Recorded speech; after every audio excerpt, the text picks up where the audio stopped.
વિસ્તારો પાણીમાં ગરકાવ થઈ ગયા। અક્ષરનગર વિસ્તારમાં કેડસમાં પાણી ભરાયા છે।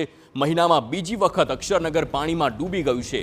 120 થી વધુ મકાનો તેમાં ફરી વળ્યા છે। વરસાદી પાણી તમામ લોકો ઘર છોડીને અન્ય સ્થળો પર આશરો લેવા મજબૂર બન્યા છે। તો પાણી નિકાલની વ્યવસ્થા ન હોવાથી લોકોમાં રોષ છે। કાંસની સાફ સફાઈ કરવામાં આવે તેવી લોકોની માંગ છે।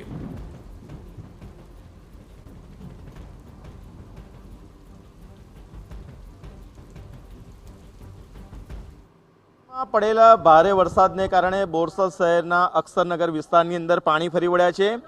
ગંભીર બાબત એ છે કે એક મહિના પહેલા જ્યારે વરસાદ પડ્યો ત્યારે પણ આ જ પ્રકારની સ્થિતિ હતી। ફરી વખત આ જ પ્રકારની સ્થિતિનું સર્જન થયું છે। કમર સમાણા પાણી હોવાને કારણે જે સ્થાનિક નાગરિકો છે તેઓ પોતાના ઘર છોડવા માટે મજબૂર બની ગયા છે। દ્રશ્યો બતાવવાનો પ્રયાસ કરીશ કે જે સ્થાનિક નાગરિકો છે તે કેટલી હાલાકીનો સામનો કરી પોતાના ઘર તરફ જઈ રહ્યા છે।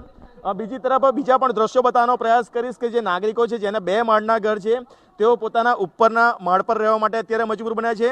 નીચે નથી રહી શકતા તેનું મૂળ કારણ એ છે કે પાણી ફરી વળવાને કારણે ઘરનો સામાન પણ બગડી જવા પામ્યો છે।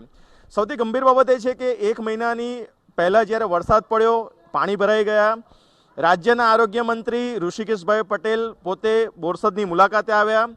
તંત્રને કેટલીક સૂચનાઓ આપી પરંતુ તે સૂચનાઓનો કોઈ જ અમલ થયો હોય તેવું લાગી નથી રહ્યું। કારણ કે એક મહિનાની સૂચના પછી વહીવટી તંત્ર દ્વારા કયા પ્રકારની કામગીરી કરવામાં આવી તે સૌથી મોટો પ્રશ્ન છે। કેમેરા પર્સન મનીષ ત્રિવેદી સાથે ધર્મેન્દ્ર કપાસી, TV9 બોરસદ।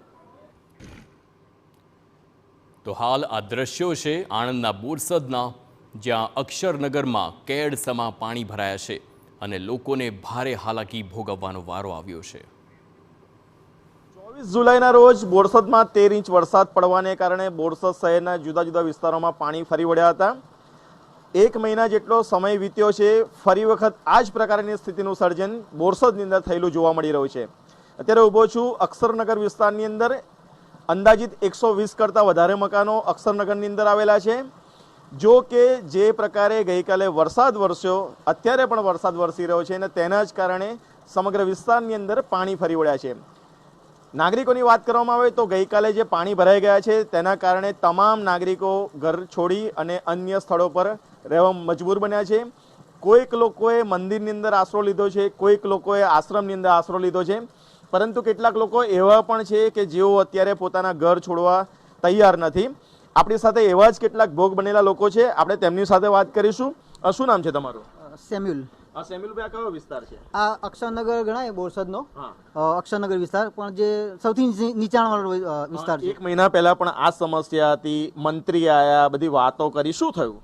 જો કે એ લોકો આવ્યા હતા, એમણે બધી ફેસિલિટી માટે વાત બી કરી હતી અને અમે લોકો જે તાલુકા પંચાયત લેવલ પર વાત કરી હતી, પણ કશું હજુ તો કંઈ રસ્તો ખુલ્લો નથી। પણ પાણીનો જે ફ્લો જે આઉટફ્લો છે એ જતો જ નથી અને ગમે તે કદાચ 5 ઇંચ વરસાદ બી પડી જાય તો બી અક્ષરનગર આ જ પરિસ્થિતિ થઈ જાય છે અને જેના કારણે અવારનવાર નુકસાન તો થાય છે સર બધાને। બેન, કેટલી મુશ્કેલીનો સામનો કરી રહ્યા છો અત્યારે? અત્યારે તો ઘણી બધી મુશ્કેલીનો સામનો કર્યો। એક મહિના પહેલા જે સ્થિતિ હતી ફરી વખત તમે પાછા પાણીમાં છો, શું કહેશો? એનાથી વધારે છે પાણી અત્યારે તો, અને બધું સામાન જેટલો બચાવાય એટલો બચાવી લીધો છે। બાળકોને મૂકી આવ્યા છે બીજે, અને અમે અહીંયા મોટા મોટા રહ્યા છે। ભોજનનું શું કરો છો? જમવાનું તો આપે છે એ કોણ લોકો, આપે છે? એ અમારા ધારાસભ્ય છે ને વડના, જેમ એ આપી જાય છે। કેટલી મુશ્કેલી પડી રહી છે અત્યારે? બહુ જ મુશ્કેલી પડી રહી। ઘરનો જે તમારો સામાન છે બધો જ બગડી ગયો છે? ના, ગઈ વખત બધું બગડી ગયો હતો। આ વખત તો થોડું ઘણું જે બચાવવા જેવું હતું તે થોડો સમય મળ્યો એમાં બચાવી લીધું, બાકી તો બધું બગડ્યું જ છે। તંત્ર પાસે તમારી શું અપેક્ષા? બસ તંત્ર પાણીનો નિકાલ કરે, બી શું અપેક્ષા હોય? પણ જે રીતે વરસાદ વરસી રહ્યો છે, અવિરત વરસાદ પડે છે, કયા પ્રકારની સિસ્ટમ ગોઠવાય તો આ પાણી સ્ટોરેજ ન થાય? પાણીનો આગળ નિકાલ થાય, જે આગળના નાળા છે એને તોડીને રહેવા મોટા કરે તો પાણીનો નિકાલ થશે, બાકી પાણીનો નિકાલ કોઈ થવાનો નથી। બરાબર છે। છેલ્લે આ પ્રકારની સમસ્યા એક મહિના પહેલા પણ થયેલી, જે તંત્ર આવ્યું, ધારાસભ્ય આવ્યા, તમામ નાગરિકો અહીંયા આગળ આવ્યા, બધી વાતો કરી, પણ કોઈ ફળ મળ્યું ખરું? ના, હજુ કોઈ ફળ મળ્યું નથી, હજુ કોઈ કશું થયું જ નથી। હજુ તો શું અપેક્ષા રાખો છો તંત્ર પાસે? શું અપેક્ષા તો ઘણી બધી છે, પણ શું રાખીએ એવું છે હવે। બેન, મુલાકાત લેવા માટે તો બધા આવે છે, પણ તમે તો પાણીમાં ને પાણીમાં? હા, અમે તો પાણીમાં જ છીએ। શું કરશો હવે? હવે અમે તો એટલી માંગણી કરીએ કે આગળ નાળા સાફ કરે અને પાણીનો નિકાલ થાય, બસ અમારે બીજી કોઈ અપેક્ષા છે નહીં। અત્યારે સુવાની શું વ્યવસ્થા તમારી પાસે? અત્યારે તો કશી જ નથી, બધા રાત્રે બેસી જ રહ્યા છે અંદર, આવા પાણીમાં જ બેસી રહ્યા, બાકી બધા સગાન ઘેર ગતા રહેતા રાત્રે. તમે લોકો કેમ નથી જતા? એટલે અમારે બધું હોય પછી આપણે મૂક્યા વગર થોડા જતા રહીએ. આ હતા બોરસદના નાગરિકો.